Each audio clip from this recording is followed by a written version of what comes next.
Anybody who has ever worked as a youth minister or youth ministry volunteer owes a debt of gratitude to Wayne Rice. One of the co-founders of Youth Specialities, Wayne has worked to equip and resource youth workers for almost 50 years. Over the course of that time, he's experienced a lot, rethought how we do youth ministry, and is now working to resource grandparents in their efforts to lead their grandchildren to Jesus. We're thrilled to be chatting with our friend and hero, Wayne Rice, about youth ministry, grandparenting, and a whole lot more on this episode of Youth Culture Matters.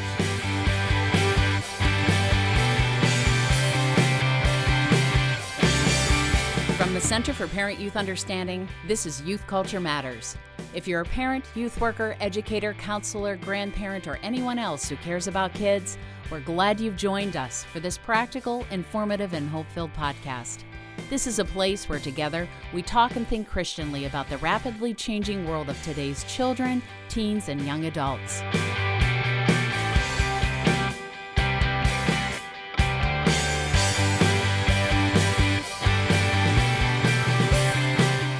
Well, welcome everybody to another episode of Youth Culture Matters. I'm, as always, Walt Mueller here at the Center for Parent-Youth Understanding with Jason Sochanek, coming to us live from Spokane, Washington, the world headquarters of Project 619. Are you in your house? I am in my house, Yeah, but I like the way that you set it up as if we have a headquarters. It's kind of like if I was a part of the Justice League or something. Yeah, well, people you never have your know. own headquarters. Yeah, it's like so when they that's call great. you and you answer the phone and they're going, "What are you doing answering the phone? I thought you'd have, 5 hoops to jump through of people to get to you," and they don't realize. It's the same thing here at CPYU. Yeah. It's like in the White House when they used to have the red telephone, right? And so is a direct line to Russia. Well, we have a direct line to CPYU and Project 619. And to answer your questions, to so when help out as we might. Well, what I'm saying is when we say world headquarters, don't imagine a skyscraper. Right? Imagine a house. That's exactly right. Yeah, that's kind of the way that it is. You've got a little bit more retail space than do we. We have an office and then a cubicle. So it's a nice size office, but the world headquarters is more like a world box. Yeah. That we get to share with 4 of us. Well, as long as we work hard and we're doing good work, that's all that matters, right? Amen. Okay. Well, listen, we are. Hey, speaking of multinational organizations, I'm pretty excited about the podcast today. We're going to get to chat with my old friend Wayne Rice, and when I say old, I mean he's been a friend for a while. One of the co-founders of Youth Specialities, which actually didn't start in a box; it started in the trunk of a car. So I know, amazing. Well, I mean, it's kind of like a superhero. We kind of got like the superhero of the youth worker world that's coming on, so that will be a lot of fun. Yeah, so we're going to have a chat with Wayne a little bit later. Before that, we want to talk about youth culture, some of the things that are happening, and we always take the dangerous step of opening the microphones to Kenton and Chris, they control everything here anyway, so it doesn't matter. They can open the microphones whenever they want, but we actually have opportunities for them to quiz us or question us or spark some conversation. What do you got? So we got a question today. We need to get a quiz again, but the question is, if you could only eat at one restaurant for the rest of your life, what would it be? So the question, restaurant. Real quick, can it be a local restaurant that no one would know, or does it have to be a chain that we for sure are familiar? Okay, so it could be either a local or it could be a national. Okay, Walt? Why are you deferring to me so quickly? You don't have an answer, and you're just putting it on me, huh? Well, kind of. Or maybe it's because of our age. I actually think that you might have a. No, I actually think that you might be able to respond much more quickly. The rest, if things go as they're going already, the rest of my life is actually shorter than the rest of yours. So you want me to get this in before my life comes to an end, right? Is that how this is working? I was not thinking in those. The restaurant terms, you choose okay. could shorten or prolong That's, how much time that you is have. which exactly is right. rather interesting that you say that, because I'm trying to choose strategically, because I have these conversations with Lisa from time to time about the food I digest and what is healthy and what is not. Yeah, you've mentioned that quite a few times. But you can now these are all our meals. We're taking all our meals for the rest of our lives at this restaurant, or we go out once a month. And I know I'm getting technical here, but every meal for the rest of your life. Okay, all right. That's good to clarify that, because my go-to for that would be the same answer I would have as if I was on a desert island and I could only have one food item for the rest of my life. It would be pizza, because I think that would be the thing that I would get tired of. The novelty of it wouldn't wear off so quick. I wouldn't get tired of it as quickly as I would with other foods. Now the restaurant, so Domino's. No, I don't think so. I mean, I was tempted to say Pizza Hut just because pizza's in the name. And most people know what Pizza Hut is, but I don't think I've eaten at a Pizza Hut for years. So I guess I'll choose a local joint. Is that okay? You said that was okay? Yeah, that's all. So that's all right. Di Maria's down in Mount Joy. They make some good pizza. So I would say, you've eaten at Di Maria's, Chris? I have. Yeah. Yeah, they have good pizza. Those guys do the New York style. It's not Lancaster County style. So I like that. It's good stuff. Yeah, Di Maria's Pizza. Give me pizza for the rest of my life. Wow. Now, Jason, you're going to go to Salad Works or something like that, aren't you? Well, I actually was going to say, I would have thought that because of the number of choices that you have, and if it's the only place that you can eat, I would have thought you would have said like Shady Oaks or Shady Maples, where you're having your upcoming fundraiser. Yeah. I mean, I don't know if anyone else knows this. Why are we laughing at him right now? We can't get the name right. Yeah, that's why. Shady Oaks. What? I think that's like a What is it? retirement What is center. it? Yeah, Shady Shady Maple. Oaks is a Wait. Shady Maple. Wait, It's not Shady Maple. Shady Maple. Yeah. Shady Maple. Well, Yeah. Oak, Maple, Yeah. it's close. Whatever. Well, Shady Maple, right? No, And so anyone that's listening to this podcast right now, take a pause, go and check out Shady Maple, and you will see this buffet that goes on for an eternity. I mean, it has more food choices than you could ever dream up. It seriously, and in all honesty, it will take you 3 minutes to walk from one end of the buffet to the other end of the buffet, and Yeah. that 3 minutes of walking for food is Without a long traffic. time. I asked. Without them- traffic. No, there is traffic in this place. We There is have our plenty of banquet traffic. there on a Friday night in the Yes. banquet center, and it's separate from everything else. Separate entrance. It's very classy, very nice. But I walked over a couple of years ago to the buffet on a Friday night, and they basically have like turnstiles. It's like TSA lanes that you go through to get into this place, and all kinds of rules about you can't take food out and that sort of thing. But I asked them about the Saturday morning breakfast, and they told me, yes, tomorrow we will serve, and they gave me a number. Do you want to guess how many people they were planning on serving the next day? This is an 5,000? average. No, you're low. This is an average on a 25,000? Saturday. No, you're high. And are you talking just for breakfast? Just for breakfast on a Saturday morning. Oh, just for breakfast? Yeah. Saturday morning? Yeah, How many? 10,000. They will have my 10,000 people come through there to eat breakfast, and it's amazing. Here in Lancaster, you see these license plates from New York, Virginia, Maryland, New Jersey. Who knows where else? Buses come in. I mean, I don't want to talk about it anymore. Wow. What's your? I just feel like I just full. feel like I'm putting on the pounds talking about it. Yeah, well, So- I think that actually happens. Jason, you have a place? Gosh, I wouldn't choose. You chose like one food item. I'm not going to Right, you choose want a one diversity. food item. That's probably smart. Yeah. So I'm going to try to choose a location where all of the food is good, and to save our listeners from any sort of local choice, I would say All right, nationally. so you're criticizing me twice now.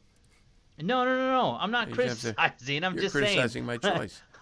there are a lot more listeners that know about your area than they do about Spokane, Washington. So I just think that I want to honor the fact that there are not many people that know much about Spokane that are listening to us. So with that, I'm going to say a food chain or a restaurant that might make some cringe, but Applebee's.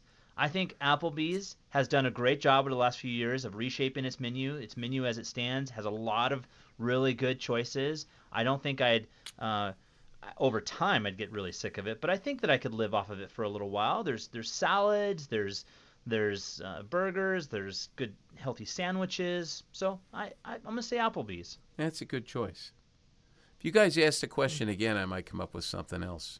Chris, do you have got a place? I'm torn between choosing a Mexican restaurant and a Chinese restaurant that I have in mind, because there would be, you get plenty of variety with the two, I think. I will choose, there's a restaurant in Cranberry Township, Pennsylvania, that I grew up going to frequently, called House of Chen. It was a Chinese restaurant.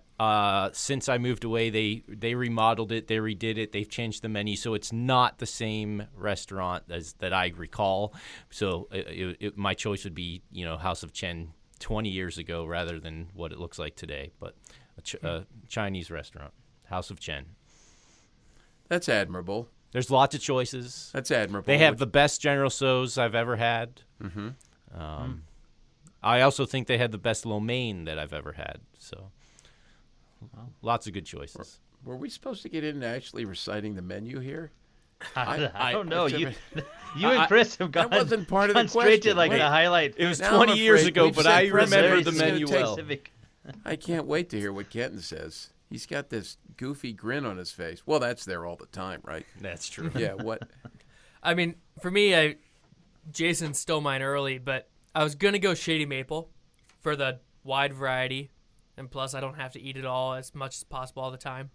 But Applebee's is a very good choice because you can get a decent steak if you want, or you can spread it out to sliders, mozzarella sticks, whatever. So I'm kind of torn between the two. I'm going to go Shady Maple because he already took Applebee's. Okay. All right. All right. Well, maybe we'll get some podcast sponsors out of this. That'd be nice, huh? That would be excellent. Yeah. Well, now that we've this portion of the podcast brought to you by Applebee's. Now that we've talked about food, let's talk about youth culture, our little 2-minute drill. And Jason, we're going to start with you. What trends are you uncovering, reading about, hearing about, studying? What are the things we need to make people aware of?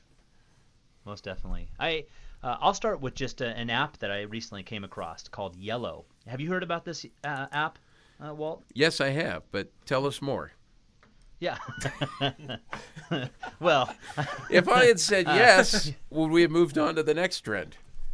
Well, we know. I still would have let you know because yeah. there are listeners that don't know what it is. Yes, tell us more. But I actually just came across this just recently, and I've actually had a lot of conversation with students that have been using this, and then youth workers that have been trying to figure out what to do. Yellow, for those of you that don't know, is an app that was developed for ages 13 and up. It's as it's described, it's kind of like the Tinder of friendships. So just like when you go onto Tinder and you can swipe left, swipe right based upon attraction, this is really meant to be an app for adolescents 13 and up to be able to find friends. And so I don't know how you find friends based upon attraction. That's not how I went about doing it, but it's really just an image that you see and you'd swipe left. Hey, that looks like a cool person, or swipe right, depending on who it is that you see and what you like about their profile. You can either like or not like. And this app, though, as you can probably guess, has a lot of issues that can come up. Now, there are some barriers to protection. They do say that they separate those that are 18 and under from those that are 18 and up.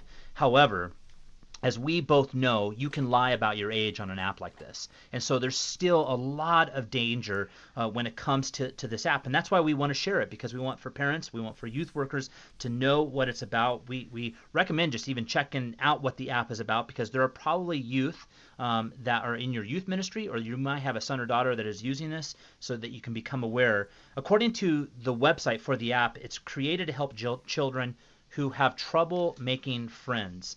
And I think the idea is admirable, but we just have to be aware of what this type of software, these apps can actually provide, which is a gateway for individuals that might want to do something other than just build friendships. Those are the kinds of kids that predators cultivate.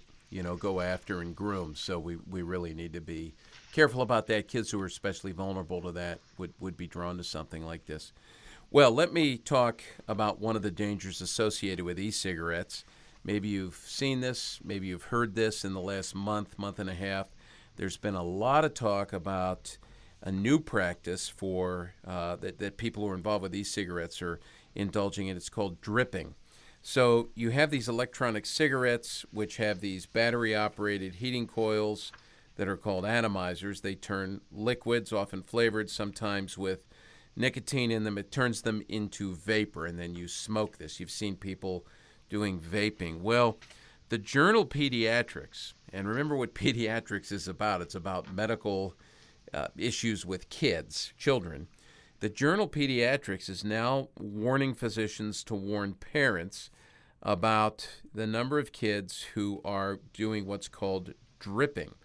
So what they do with this is they manually drop the highly concentrated juice, which is flavored and sometimes contains nicotine. Rather than allowing it to dissipate, they drop it directly onto this electronic coil, and then the resulting vapor is inhaled. And what this dripping does, is it intensifies the amount of the liquid that goes into a person's body, whether it's into their throat or into their lungs. It can expose them to unsafe levels of what are called e-liquids. And so they do this because it says, they say, it makes the flavors taste better because it's more robust. They get thicker clouds of vapor. They get a stronger hit in their throat. Some of them just do it out of curiosity. Fact of the matter is, any kind of smoking is dangerous. The jury is still out. A lot of research is being done on e-cigarettes.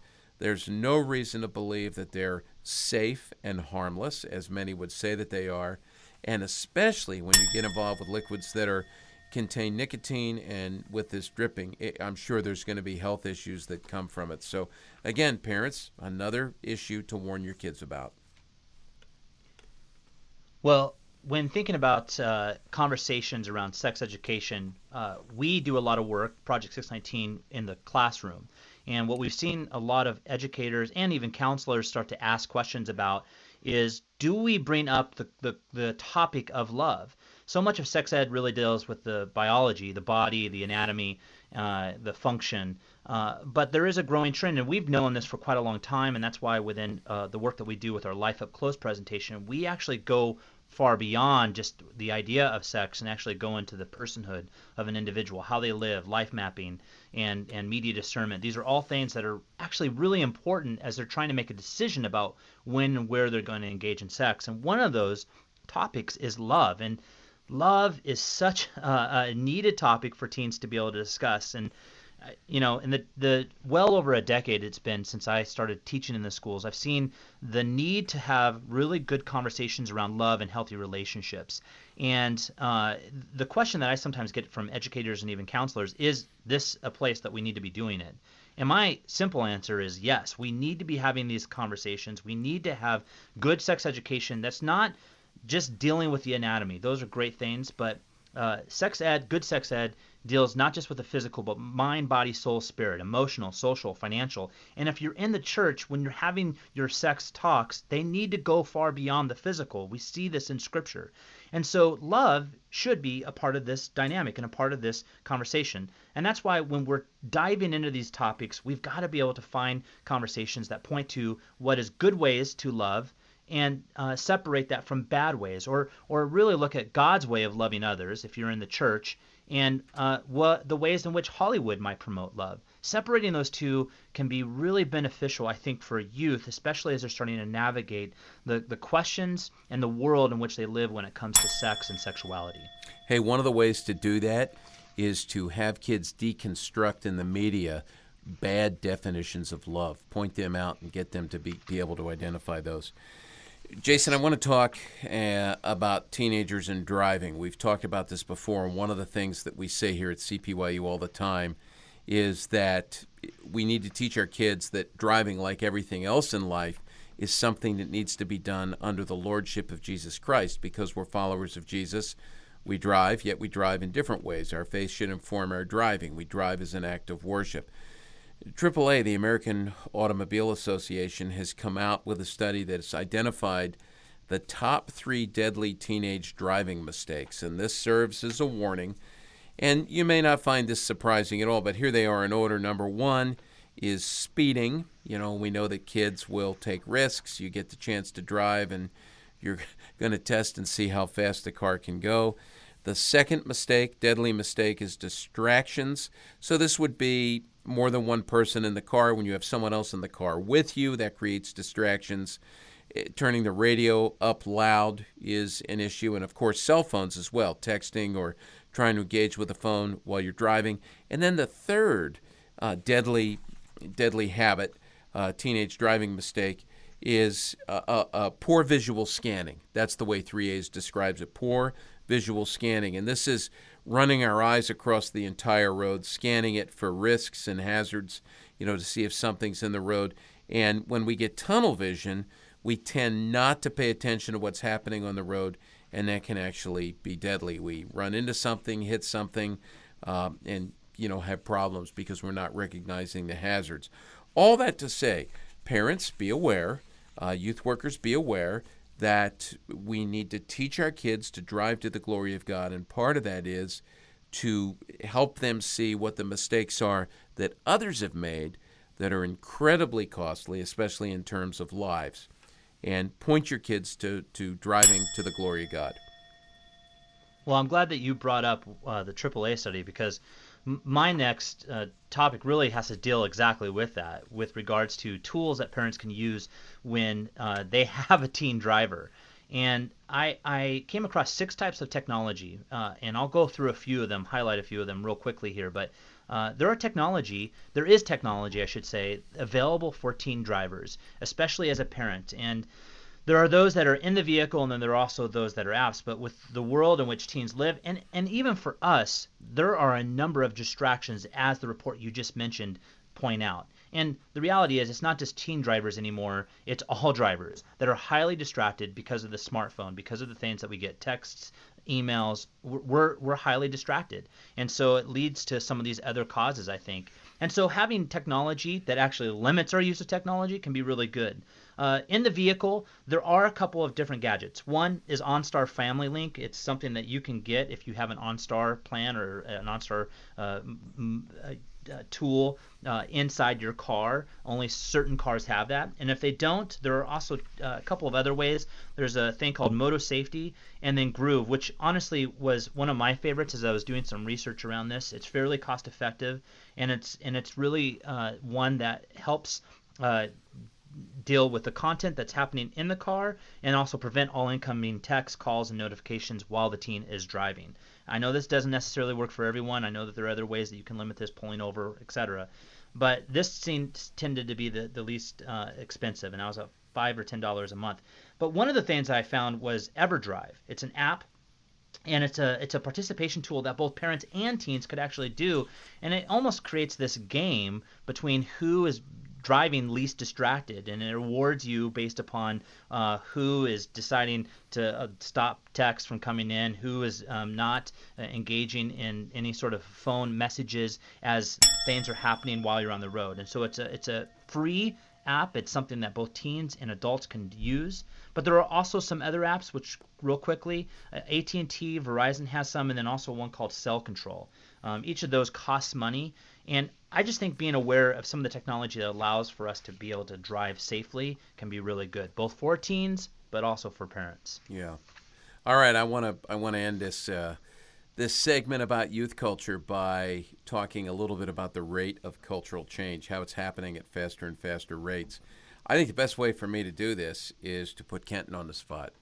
Oh, look at that. He had a glass of water right up to his mouth. So, Kenton, if I say to you, if I give you the initials TRL, what does that stand for? Oh, man, I don't like being on the spot.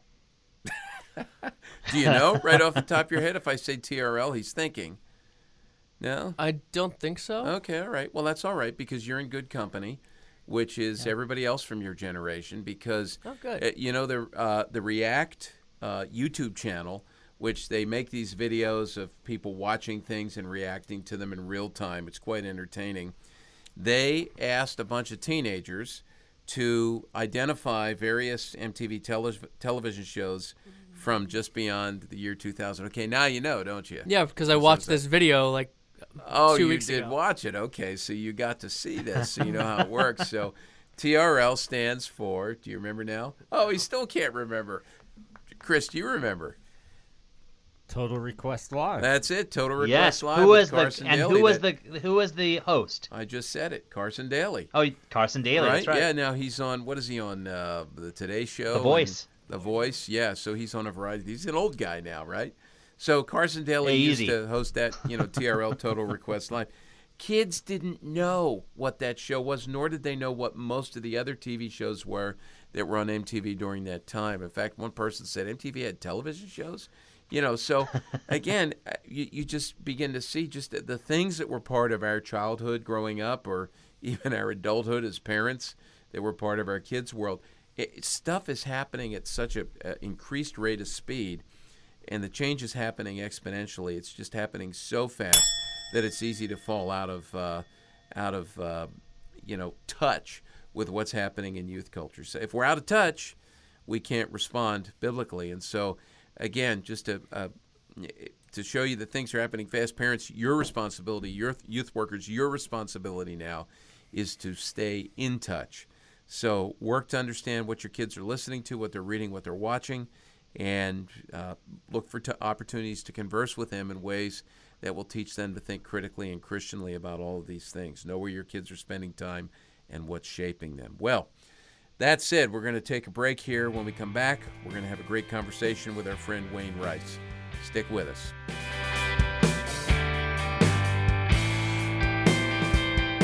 Are you interested in bringing CPYU to your church, school, or community?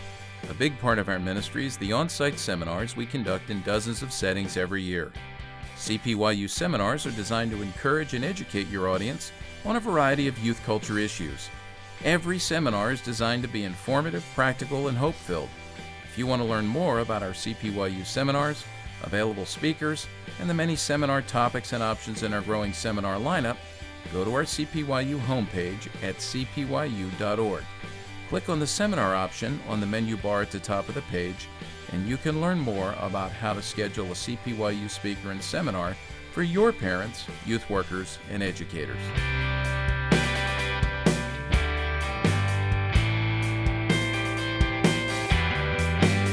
Well, welcome back, everybody, to Youth Culture Matters. I'm Walt Mueller with Jason Soshenick, as always, and I am very excited today to talk to a friend who, long before he was a friend, he was a mentor from afar and has remained a mentor because of his involvement in serving the church and serving God's kingdom as someone in youth ministry, and then transitioning into doing family ministry, which we'll hear more about, and now working with grandparents, of which I am one, so I'm passionate about that as well, want to hear about that. But Wayne Rice, who most of our folks would know as one of the co-founders of Youth Specialities, an organization that's been going for, how long, Wayne? When did you guys start that? Oh, man, we started Youth Specialties in 1968. Okay. So I was in middle school. And almost 50 years. Yeah, and I was reaping the benefits of and we'll talk more about that, the things you guys were doing in my youth group experience, including getting shocked from time to time. You knew that'd come up, right? Somehow that always comes into this. Yeah, but we. Do you want my apology now? Or no. I had fun with that as a youth pastor too, but we won't talk about that. But anyway, wait. Getting shocked? What? Yeah. Wait, you can't just say getting shocked and leave it. I'll preface anything Wayne says by saying back in the early days of youth group, well, Jason, you have a young life background. So with skits and things like that, there were a lot of crazy things we did to each other. And that when we then became youth pastors, we did to students that probably now we'd never even think of doing. So what used to be a joke, now we bring it up. I shouldn't have brought it up. We start talking about that. We're going, man, what were we doing back then? It's funny, Walt. Just over the weekend, I was having a conversation with somebody about who actually invented, the hot seat, which is this electric chair. What we would do is take a Model T coil from an old Model T Ford, and you could wire it up to a 9-volt battery, and you could shock, if somebody sat down on this. We rigged it up so you could shock kids, and they just come flying off the chair, on this. These wires that we put across the top of the chair, then cover them, kind of hide them under a little cloth, like some kind of covering just to disguise it. But we'd have all kinds of fun with that at a club until later on when we'd get sued, for that. But back in the day of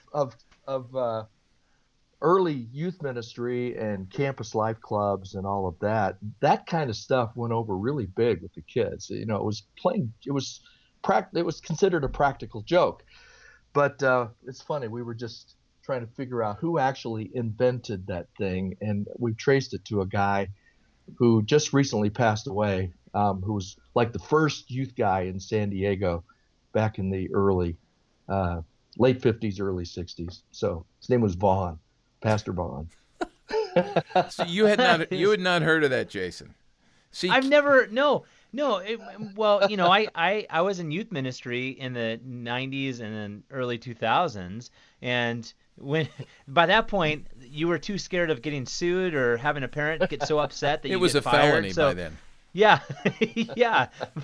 I mean, the closest thing I had to getting shocked was putting a dog collar on and running over the electrical fence to see what kind of a shock you got. But that was with friends. That was not in a youth ministry. So this is exciting to hear. Oh, we used to do all kinds of terrible things to teenagers back in the 60s, all in the name of good fun and the gospel. So, yeah. You go. I love it. Yeah. Kenton here is a recent student ministry graduate from Lancaster Bible College last June. He lit up when you started to talk about this. So I got a hunch he's going to be tracking this down and building one of these things. He's kind of handy and he likes to tinker. So let's go back and let's start a little bit of the story. But you and Mike Yaconelli and how this whole thing got started and what at that point in time you guys were trying to do for youth ministry and the youth ministry community. Talk a little bit about the history of that. Well, after youth culture really got started, and you're the expert on youth culture, but it really wasn't until the 40s and 50s that youth culture really went into full blossom. And there were some organizations that had sprung up to minister to the kids who were part of that, all the teenagers, and those were organizations like Youth for Christ and Young Life, and there were a few others, Christian Endeavor. Some of those they were parachurch ministries, and Mike Yaconelli and I were we both came up through Youth for Christ, and so our churches didn't have youth groups. They would send all the kids to Youth for Christ, the rallies on Saturday night, or the Bible clubs, which were YFC clubs. They became campus life clubs. But mid-60s, Mike and I left Youth for Christ, and both of us went into churches as part-time youth pastors. Now in San Diego, I mentioned Pastor Vaughn. He was really one of the first paid youth guys in San Diego, if not the first. And there were very few others. And so Mike went into a Baptist church. I was in a Nazarene church, and we were both working with kids, but had no resources. And we remembered, in Youth for Christ, there were resources because there was kind of a network among Youth for Christ directors of stuff to do, at your club meetings and how to connect with kids, what to do, how to lead Bible discussions, that sort of thing, in a kind of cool way. But there was nothing like that for people in the church. So we thought, why don't we start an organization to share ideas among youth workers who were starting to be hired by churches. And this was kind of a new thing back in the 60s. And so we took a lot of our best ideas, put them into a book, called it Ideas. And we had no intention of there being an Ideas number 2. But we put that first idea book out in 1968. And that really kind of we needed to put something other than Mike and Wayne's publishing company on the book. So we came up with a name, Youth Specialities. because there was a place down the street called Corvette Specialties where they sold Corvette parts, and so we instantly, I said, that sounds good. Just type it in there. So it took us about 5 minutes. Now, if you were to come up with the name of a new ministry, you'd probably had to do focus groups and take, months to come up with this thing. But it was about a 3-minute decision based on Mike had this fondness for Corvettes. And so we, how about, Youth Specialties instead of Corvette Specialties. So that's kind of how it all started. And then ideas number 2 came out because people started sharing their ideas with us. And then about a year later, we did the first National Youth Workers Convention. We were kind of brazen in calling it that. Everybody thought, come on, the National Youth Workers Convention. And so we did in 1970 was the first one. And we had about 300 youth workers. We thought we had every single youth guy in the whole country there. And by the way, you notice I said youth guy. Literally, that's the way it was back in those days. Usually there were very few women involved, but that's kind of how it started. We really had no intention of it ever becoming a big, like it became over the years.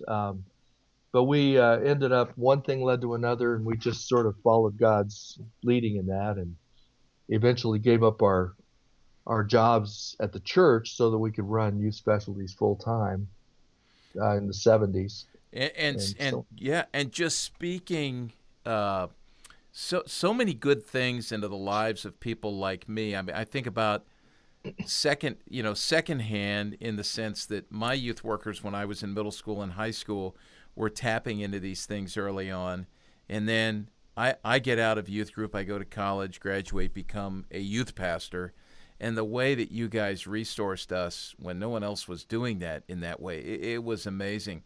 I'll just say this, Jason, one of the highlights of the last few years in terms of youth ministry for me was Wayne and I don't know if you remember this, Wayne, but we were down at Southern Seminary speaking at something together for Troy Temple and some others there. Mm-hmm. And at one point you showed me, you brought out of your bag the original ideas book, which was like made on a mimeograph machine and spiral bound or something. I mean, it was, and for me to be able to hold that, it was like going into the National Archives and being able to hold the, touch the Declaration of Independence or the concept. I mean, it was so fun to see that and take a picture with it just because of the history of that. How many ideas books eventually came to be? How many were there? Do you remember? Well, yeah, when we got up to around volume 56 or 7 or something like that, we decided to stop putting them out as books, and so they became more, available in digital formats and that sort of thing. But that really was kind of what got us started, was just sharing ideas. It was, and our claim to fame was these were not ideas written by some retired minister up in an ivory tower somewhere. These were ideas that had been actually created out in the field by youth workers. And so they were tried and true, tried and tested ideas. And so that didn't always mean they were appropriate or useful in other ways, but because there was a lot, they might shock the system. Yeah, but there's a lot of stuff. You go back and look at those first idea books; they're pretty embarrassing. About what passed as good ideas back in those days. But that's where we were. Yeah, cutting edge at the time. Yeah. And what was the oh, go ahead. Sorry, Wayne. No, go. I'll take your question. What was that? Well, no, I'm curious what it was like when you first started the conferences, because what so many youth workers have come to know Youth Specialties as today is a place to be resourced. It's a conference. There's other books, but I'm curious what it was when you first started, because you and Mike just had this vision and you went with it, and what it was like in the very first stages, because I'm always interested to hear what it was like when it first began to where it is today. Yeah, I think when we first began, it really was more of um, an idea sharing kind of uh, just it was kind of the idea books in a conference. And so a lot of the first year especially, we had a lot of people who were involved in youth ministry on some level as general session speakers and breakout leaders. And it wasn't until actually it happened pretty quickly, but about I think it was in '71 was really the first year that we thought, let's make the convention a little bit more of a growing edge for youth workers, spiritually, and help them to get out, think outside the lines a little bit more. By that time, we had started a magazine called the Wittenberg Door, and it was kind of a satirical magazine to inspire change. Today I think, I get that, the Babylon Bee. Oh yeah, that's the connect. I tell people that all the time. And it reminds me a lot of us in the early days. We were just, these smart ass youth workers out in California who were just trying to make fun of everything. And so the '71 convention, we went after some people that we thought could just push us a little bit. And among them was Francis Schaeffer, who was one of our heroes as a writer. And when we first contacted him, he said he couldn't do it, because first of all, who were we? But second of all, he was in Switzerland, and he wasn't planning to come to the U.S. that year. So Yaconelli, he just didn't take no for an answer. He just jumped on a plane, went to Switzerland, and told him, "You've got to come." Yeah, and so he said yes, and so he it was the only trip Schaefer made to the U.S. that whole year, and he spoke at our convention, and that really kind of helped put us on the map a little bit, because we got some good press, and and God was really part of that. I look back and I just think it's just amazing how the Lord used a couple of guys who neither one of us knew much about business. We didn't know much about theology. Neither one of us had gone to seminary or we came up in youth groups. I was an art major. Mike was a theater and drama major. I was studying to be an architect, actually. And but we got involved in youth ministry, and somehow God used us to get this thing going. And it was there's some people who because youth ministries changed so much over the years, they look back on those early days and, like I say, it's kind of an embarrassment, some of the things that we did back then. But I don't apologize for any of that. I just think it was what was appropriate at that time, and it helped give birth to a lot of other things. And God used it in a very special way. And of course, Youth Specialties has continued to change and grow, and that's good. So it's not the same organization. Yeah. Some good, some bad, and there's plenty of other resources and ministries out there that are doing a great job too. Yeah, including you guys. Oh well, thanks.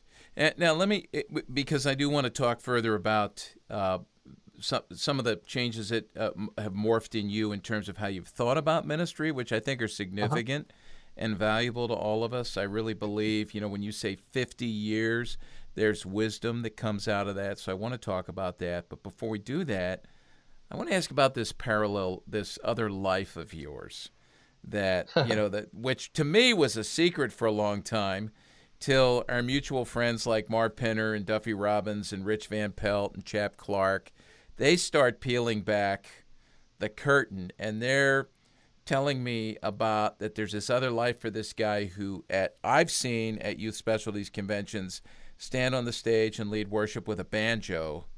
That banjo is much more significant in his life than just leading worship. So just a couple of minutes on that, because I have found this fascinating. This other part of Wayne Rice, one of the other parts of Wayne Rice. It sounds like it's a completely different life, but it's not really. You know, Right. back in the 60s, in youth ministry, one of the ways that we tried to reach kids was through folk music. And so we all ran out and got guitars and banjos and things, tried to put together folk groups. Well, just as it turned out, I discovered I had some talent, you know, particularly with the banjo, which I just loved the sound of it. And my brothers also took up instruments, guitar and mandolin and so on. So we formed a band back in the 60s. First, it was called the Rice Krispies because it was the Rice Brothers. But later, that group kind of morphed into a band called Brush Arbor. And at first, we called that group the Country Church. You know, we thought, well, we play kind of country, gospel, folk, whatever, bluegrass. But we thought, no, you know, we want this to go out. We want to take this out to the world, and the country church would turn off, you know, sounds too religious. So Brush Arbor was kind of a mystery name. But Brush Arbor is a country church. You can go look it up. But we got lucky. We got signed by Capitol Records. And the next thing we know, we were playing at the Grand Ole Opry and touring all over the country with country music stars like Johnny Cash and Waylon Jennings and Marty Robbins, and played the old Hee Haw television show and did a whole bunch of stuff. It was a lot of fun. So we did 2 albums for Capitol. In 1973, we won Vocal Group of the Year in country music. So then I had to decide whether to stay in youth work or be a professional musician. So I decided to give up the music side of things and stay in youth work. But you've continued on, and I mean, you're still involved in a bluegrass community, and you've produced. Yeah, I do. Mm-hmm. What's the show that you produce, or you had been producing? Yeah, the International Bluegrass Music Association has its annual awards show every year.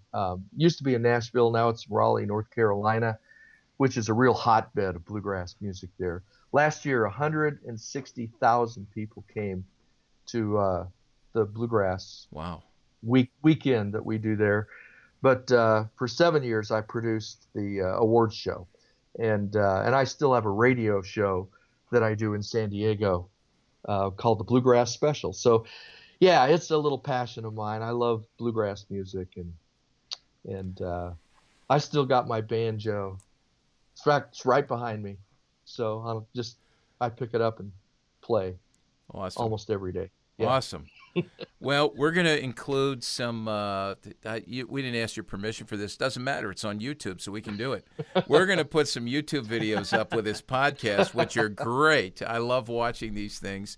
And folks can see a little bit from Brush Arbor. I think there's one from when you were on a Johnny Cash special at one point. That's out there, and some others as well. So we'll let folks see that side of Wayne. And we're going to take a break now. You want to say something? No, you'll see that I had hair at one time on top of my head. Yeah. But you're recognizable. It's not a difficult thing.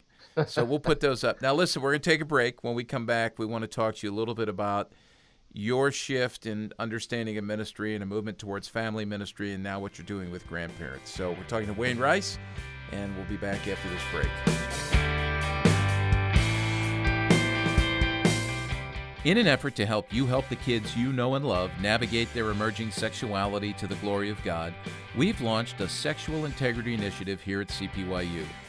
Thanks to a generous grant from a company called DAS, you can access our sexual integrity initiative and a growing number of resources for free by visiting the website at sexualintegrityinitiative.com.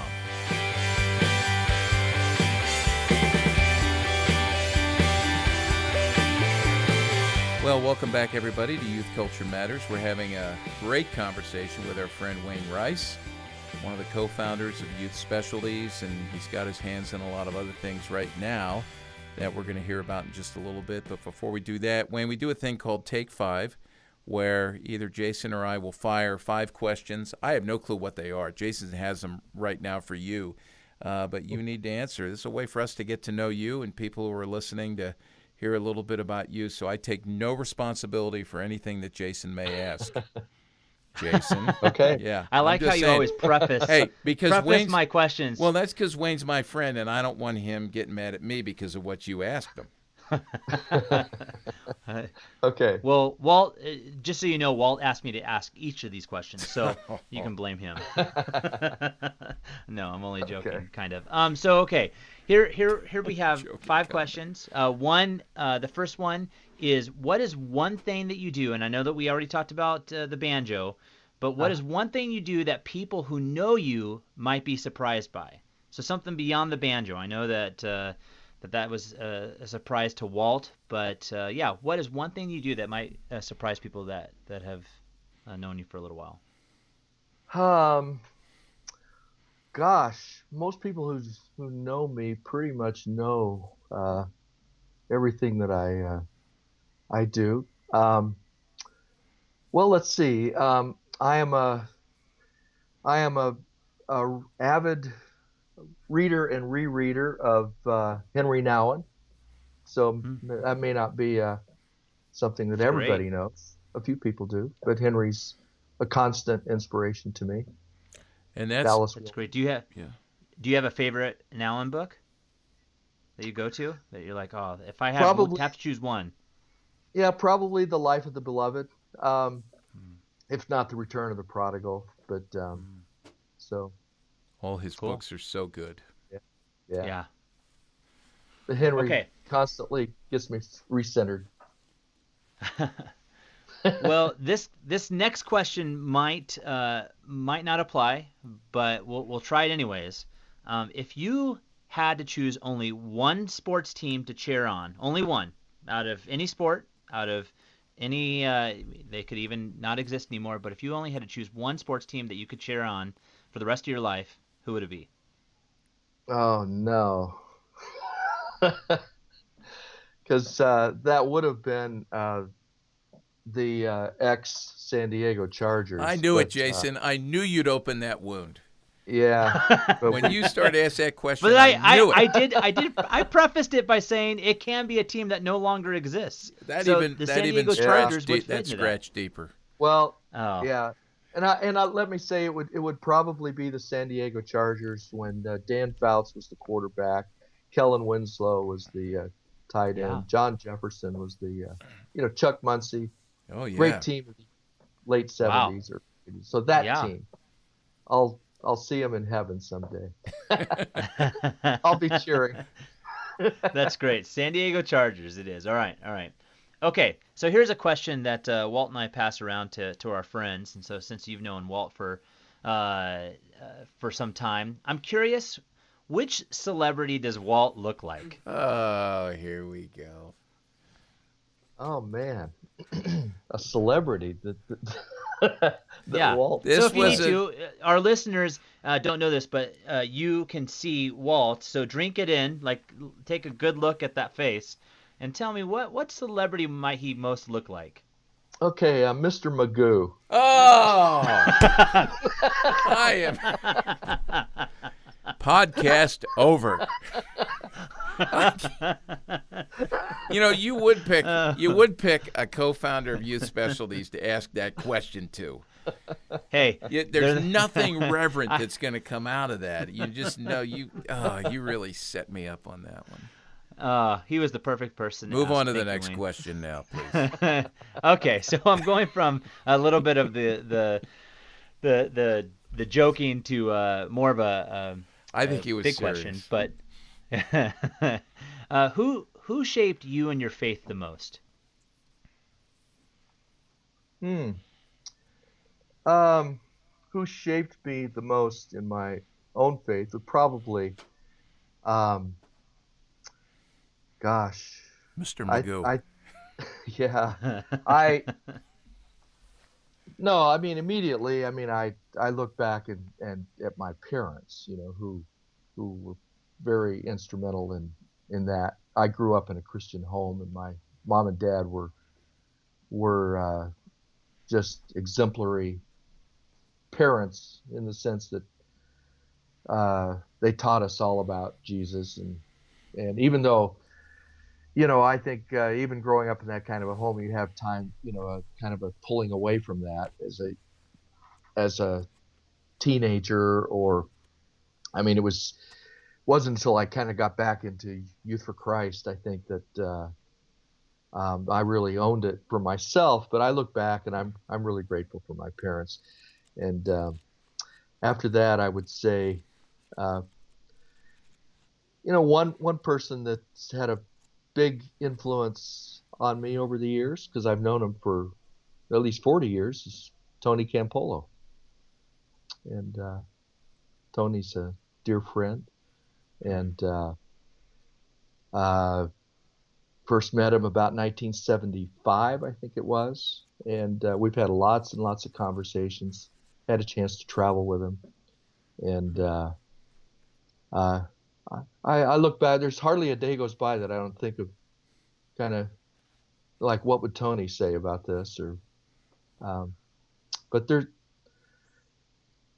so Tony's been a big influence. I think over the last 20 years, like I say, Henry Now and Dallas Willard, they're probably the most important spiritual influences in my life.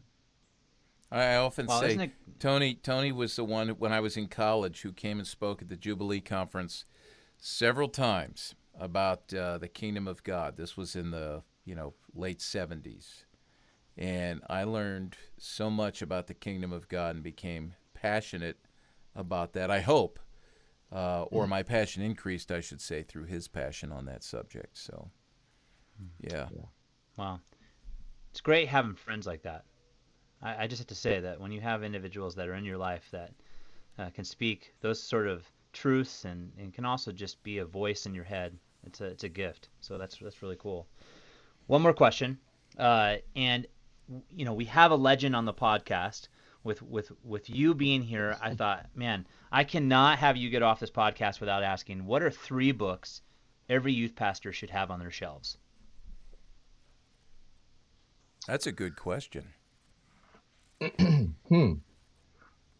I'm okay if you go to 4 or 5 or just only say 2. So you don't have to just give 3 only. I understand that this can be a difficult question, especially someone that reads.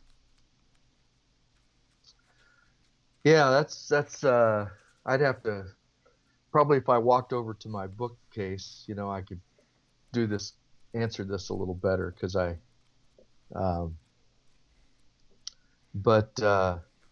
just mentioned Dallas Willard and Henry Nouwen. I think Life of the Beloved is got to be right up there,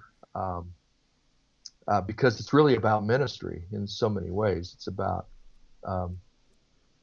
who are we as people who are involved in ministry.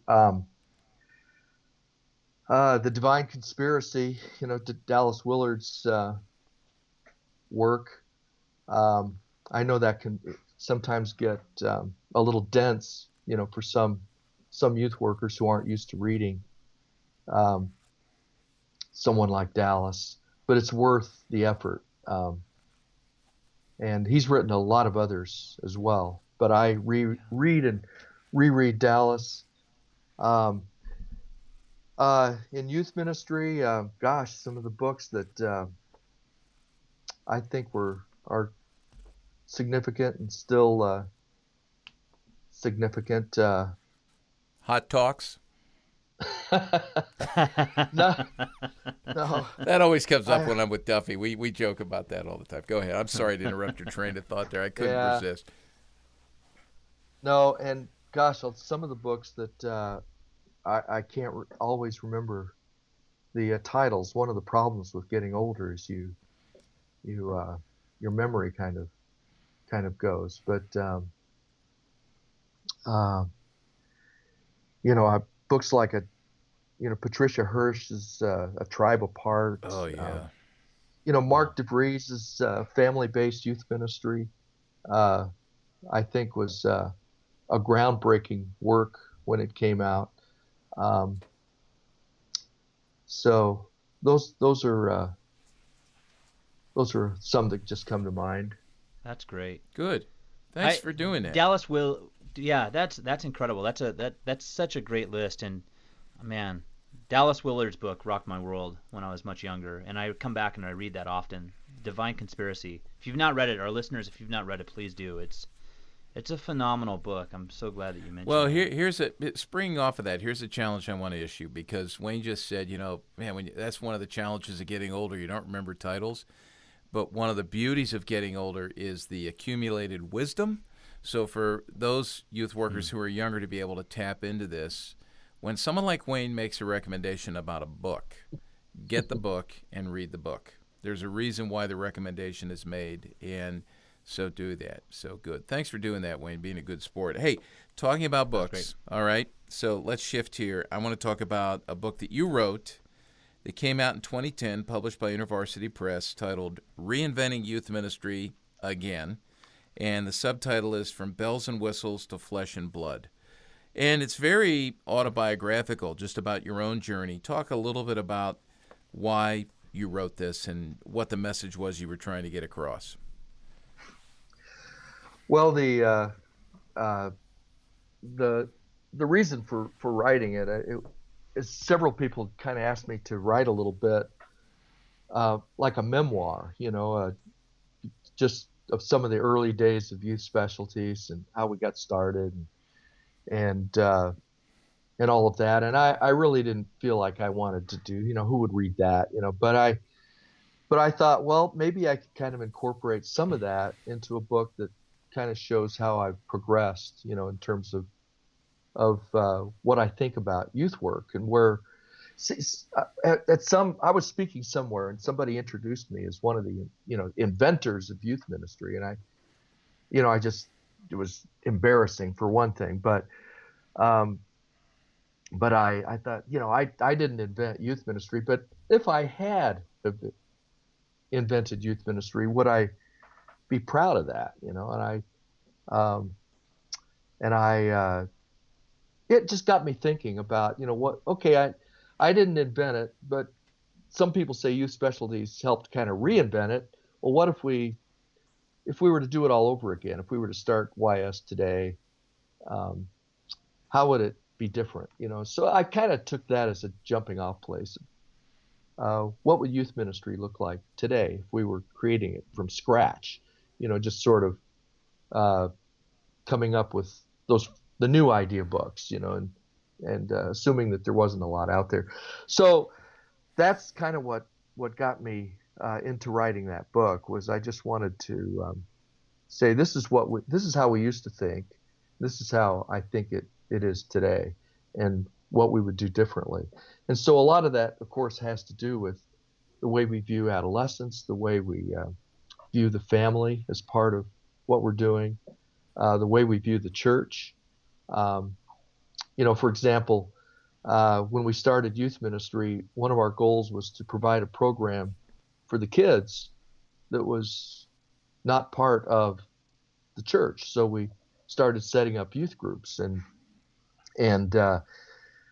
we kind of brought the parachurch model into the church so that the kids would kind of have a program of their own. And so they had their own ways of doing things. And in some cases, the youth groups had besides their own social events and camps and conferences and Sunday school classes and so on, they even had their own worship services. And so we really began a process of separating kids from the rest of the church back in the 60s and 70s.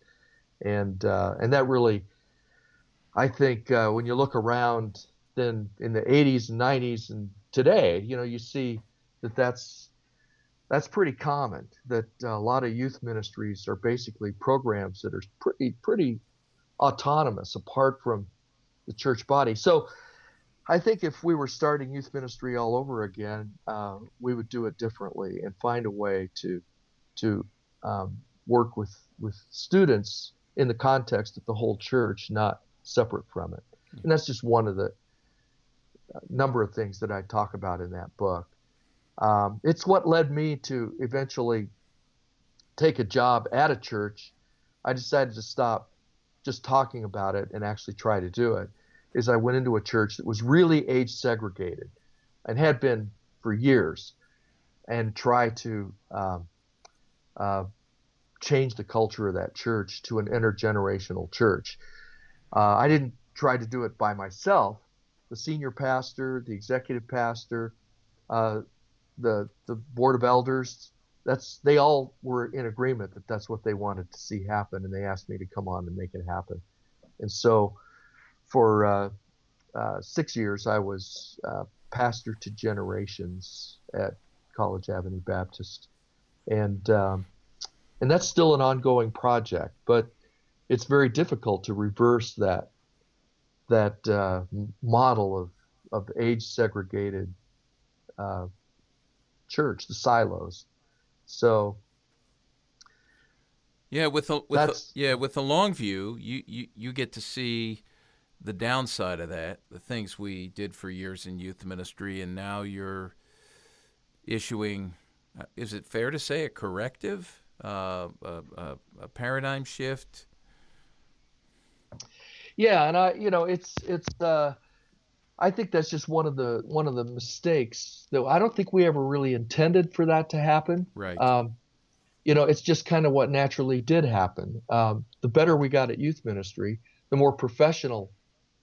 When we started Youth Specialties, our goal was we wanted youth workers to feel like they were professionals, that just like pastors are professionals, youth workers were not treated with respect. And so we wanted youth workers to feel respected. And so that's why the Youth Workers Convention, we started writing books for youth workers and so on. But I think what happened, the natural progression then, was that a lot of parents and older people, for example, when I grew up, my church was very intergenerational. And just the older folks in the church, the parents, the grandparents, they were running the youth programs. But as soon as we professionalized youth ministry, they stopped doing it. And they said, let's hire a professional. And so that changed what was going on in thousands of churches all over the country. So the parents and the grandparents, the adult community of the church, they no longer got involved in passing faith on to the next generation. They hired somebody to do it. And that's, while there's positives there, because in some ways a lot of young people really needed somebody who was completely dedicated and properly trained, to come alongside them. At the same time, I think it really robbed a lot of very capable adults in the church of their ability to be influencers of the generations coming up behind them. And so what we're trying to do in our church is connect all of our kids with, we're doing that where, every kid in the church has at least 6 adults who are, it's kind of reversing, flipping that old 6-to-1 ratio where one adult to, and doing that, we do nothing but blended adults, kids together for just about everything at our church. That's awesome. One of the things people probably don't know, you asked me about, Jason, is, I lead a mission trip every year to Mexico. That's an intergenerational, kids and adults together, parents and kids. No longer do we do youth mission trips. They're intergenerational family, so they can go and serve together and have that as a shared experience rather than all the kids coming back all fired up, but the adults have no idea what took place. So I moved from youth ministry, doing it the way we did it back in the 70s and 80s, to working with parents. And a lot of that was because we discovered that no matter how great youth workers were, how professional they became, they still never could outweigh the influence of parents spiritually on a kid. And that's not just somebody making a a wild claim there. That's what the research shows, and that's Yeah. what all the research has shown. And so I spent 20 years doing seminars for parents, just to help parents connect with their kids in a meaningful, positive way, and then doing the intergenerational thing. But while I was doing that, I also did a class for the grandparents of our church to help them connect with their grandkids who were, I mean, a lot of the grandparents had no idea how to do that. And it was really well attended. And I couldn't find any resources, to help me do this. So I had to kind of write my own curriculum, in this grandparenting class. Grandparent ideas. That's do it again. You're all over again. Yeah. So, but what I discovered was here's all these grandparents who would love to leverage the love and influence that they have on their grandkids. They just didn't know how to do it. And so we did it was a 6-week class at our church, and it was an eye opener. So I started looking around for some more ideas on grandparenting, and it's kind of led to what I'm doing now. Yeah, talk about the Legacy Coalition, because we want to connect people with that, because for the youth workers who are listening, we've encouraged you to resource parents. We want to encourage you to resource grandparents.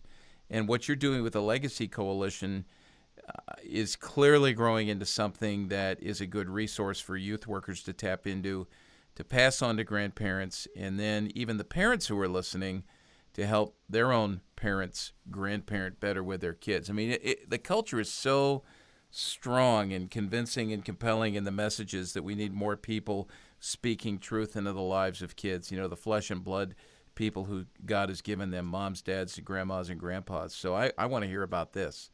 This is exciting.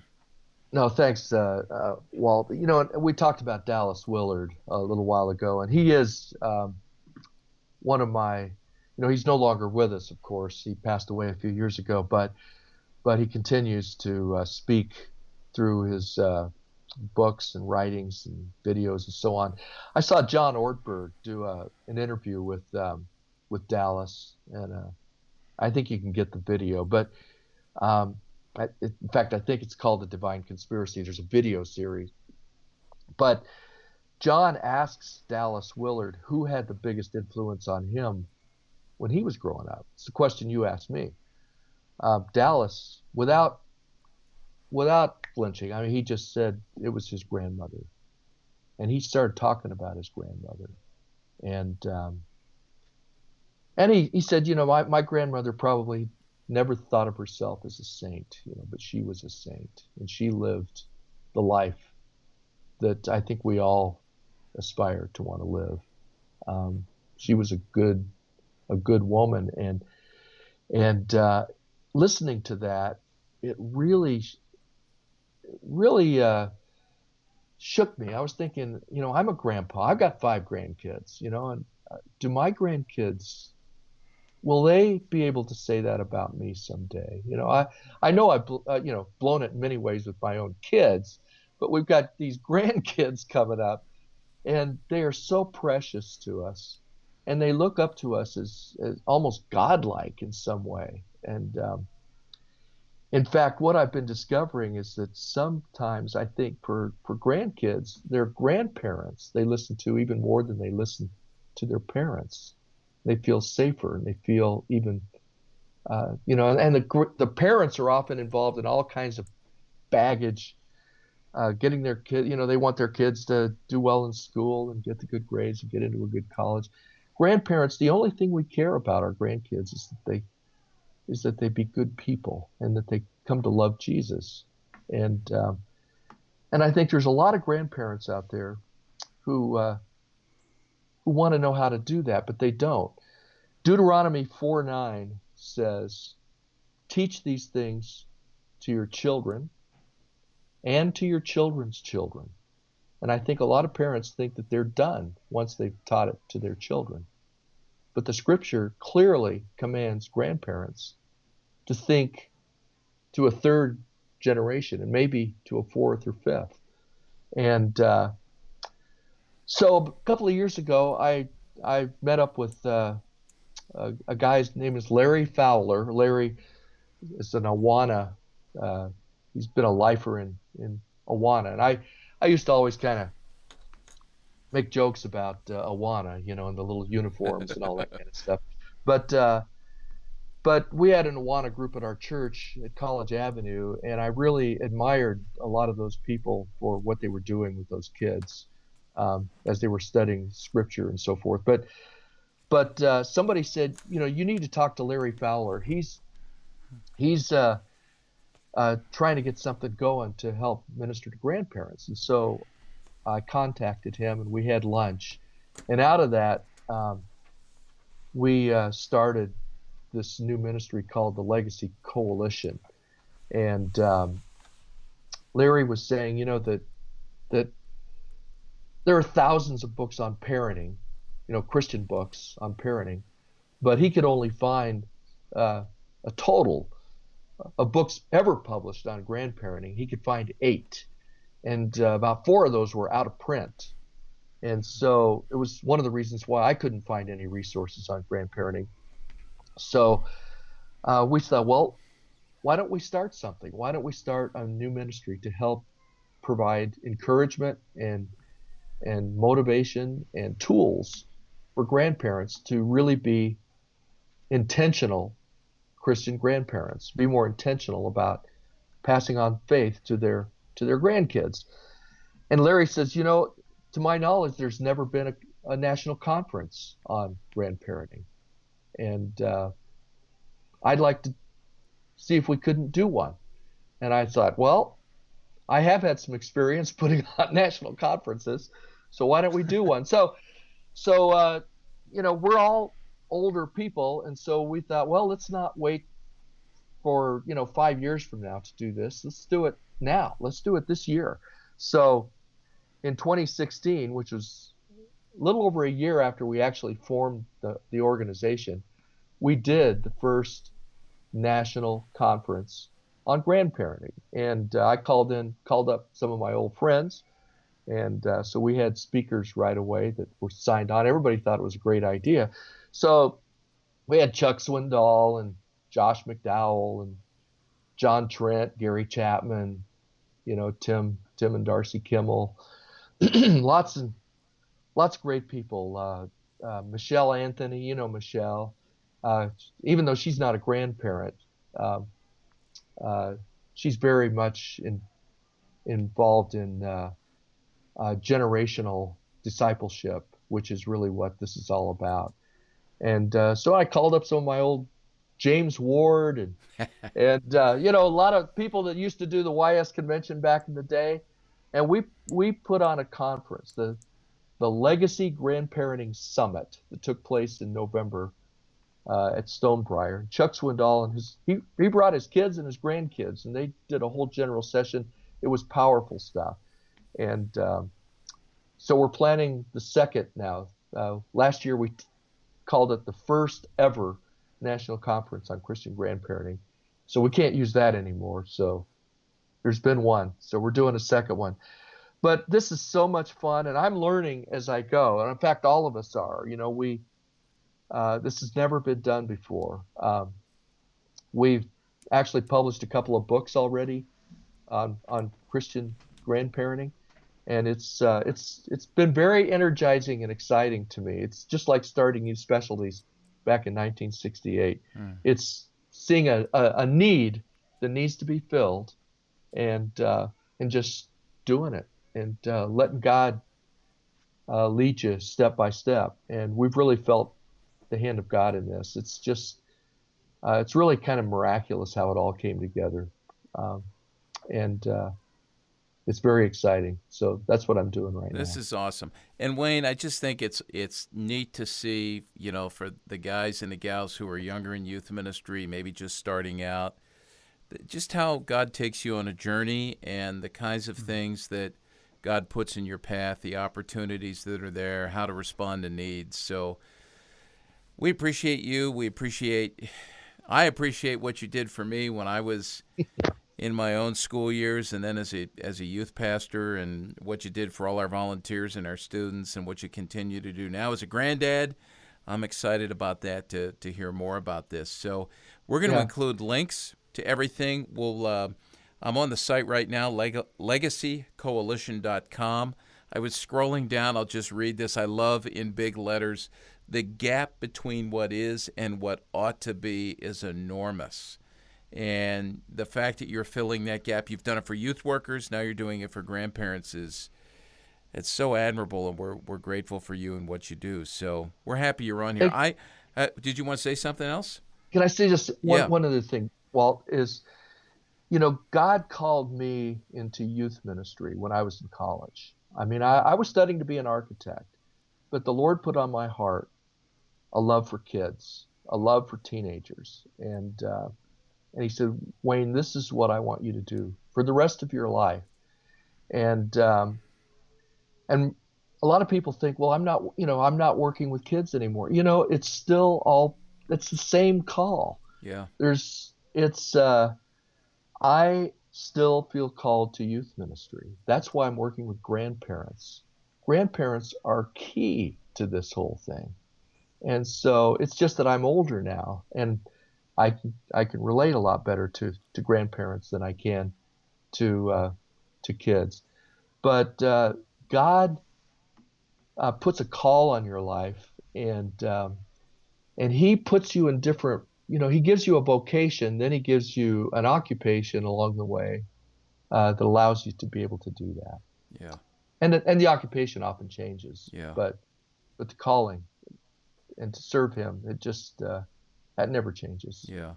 Oh, thanks for that. That's so encouraging. Well, this has been good, huh, Jason? Fun to talk to Wayne. I love this. Yeah. Yeah. Well, we're going to, as we said before, everything we've talked about, and I think even more, we'll put up as links on the page.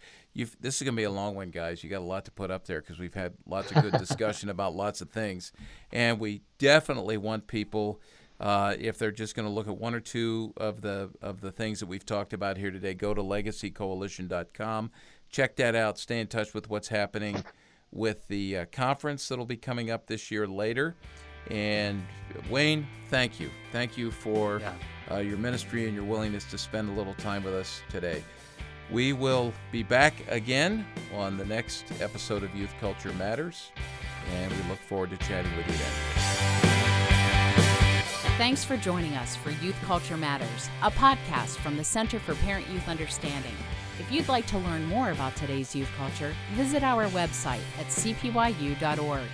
And if you have any questions, comments, or feedback, email us at podcast@cpyu.org.